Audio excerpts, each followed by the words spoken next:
Number 41, numéro 41. Senator McFedrin. Sénatrice McFedrin. Merci, Votre Honneur.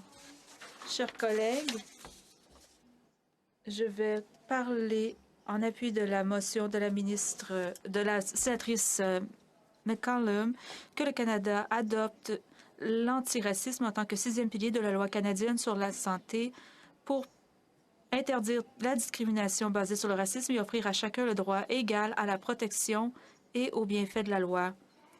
Les faits qui nous ont été donnés démontrent qu'il y a beaucoup de racisme dans le service de soins de santé auprès des personnes autochtones. 9000 personnes ont participé à une enquête sur le racisme en Colombie-Britannique. Dans plus de 600 cas, on a examiné ce qui s'est passé du point de vue racisme. Cette enquête indique que les 85% des Autochtones ont indiqué avoir vécu du racisme et de la discrimination au point de service ou de soins.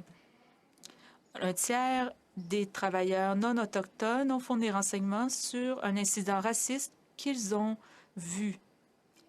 52% du personnel de la santé autochtone ont dit avoir été victimes de racisme direct de la part de leurs collègues. Les 5 principes de la loi sur la santé canadienne et l'administration publique, l'universalité, la portabilité, l'accessibilité et un 5e autre pilier. Ils sont essentiels, mais ils semblent abstraits et inadéquats alors que certains Canadiens, en raison de préjudices à leur endroit, pourraient être ignorés jusqu'à la mort, comme Brian Sinclair l'a été au Manitoba. J'aimerais cibler sur la lettre ouverte qui a été envoyée au sénateur concernant la mort de Brian Sinclair. Il y a 2 histoires contradictoires concernant les soins de santé. Premièrement, le fait d'avoir un accès garanti aux soins de santé pour tous les Canadiens. Et la deuxième est le déclin de la santé et les écarts en services de santé entre les Autochtones et les non-autochtones au Canada. Cet écart est bien documenté. Les études sur l'expérience des Autochtones dans différentes régions du Canada ont indiqué que plus de 40% ont vécu un traitement injuste en raison du racisme. Dans une étude, le traitement était si sévère que les patients voulaient planifier comment gérer le racisme avant même de demander des soins d'urgence. Le 17 mars de cette année, la sénatrice Yvonne Boyer a soulevé les voix des femmes qui ont été stérilisées sans leur consentement. Elle nous a rappelé que cette pratique horrible a touché bon nombre de générations de femmes et filles autochtones. Et tragiquement, elle se poursuit avec des cas qui ont été rapportés de façon publique aussi récemment qu'en 2018. Elle nous a aussi rappelé que des rapports de femmes noires, de femmes handicapées et d'individus intersexués qui ont été stérilisés sans consentement. Les taux de mortalité infantile sont plus que 2 fois plus élevés chez les femmes dans la population autochtone que non autochtone. Ces statistiques sont troublantes. Elles le sont en raison de différents facteurs, mais il ne faut pas ignorer l'intersectionnalité. Nous devons tenir compte de la violence systémique envers les Autochtones et les personnes racisées au Canada qu'on peut voir et vivre dans notre système de soins de santé. En 2016, un rapport des Nations unies sur les droits des personnes autochtones qui se concentrait sur les jeunes et les enfants.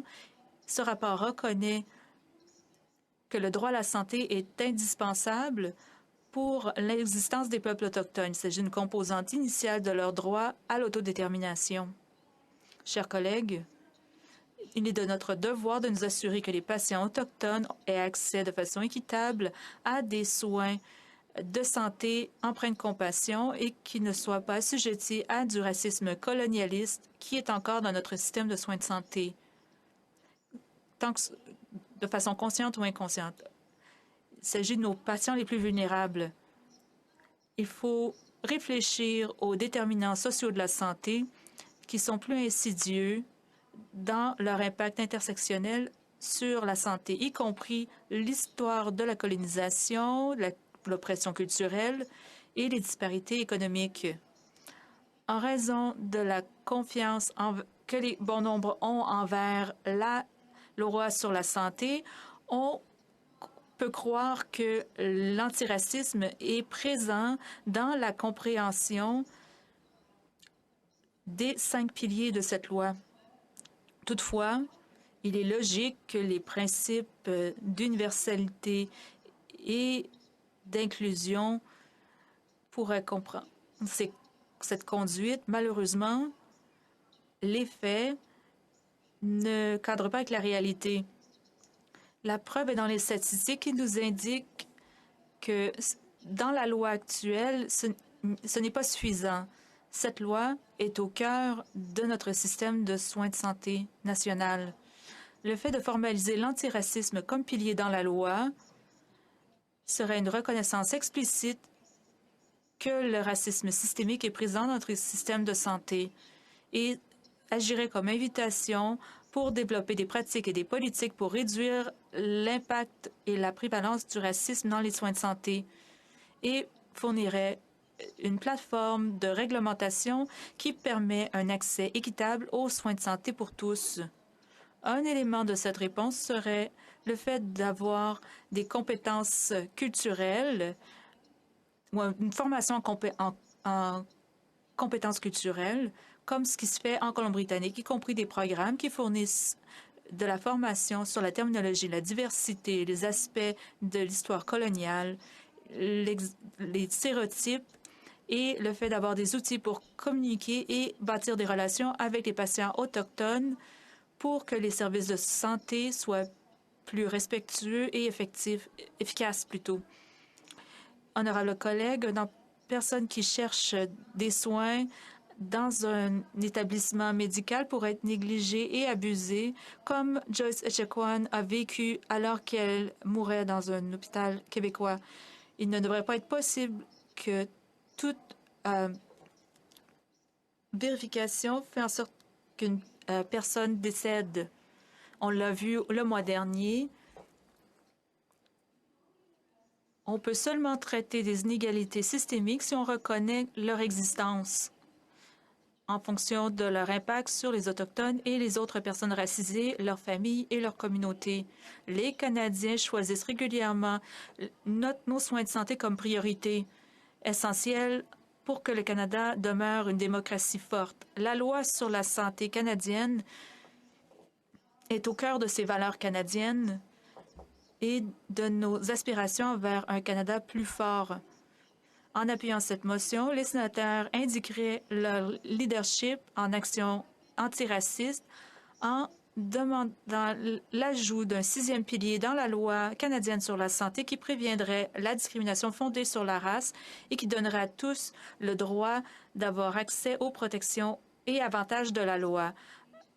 Utilisons cette occasion de mener en recommandant l'addition d'un 6e pilier à la loi canadienne sur la santé qui établit une base pour éliminer le racisme de notre système de santé national. Après tout, parfois, nous pouvons être l'endroit d'où émanent les idées. Merci à la sénatrice McCollum pour avoir présenté cette motion. Il faut travailler ensemble pour voir comment on peut apporter des changements essentiels. Merci.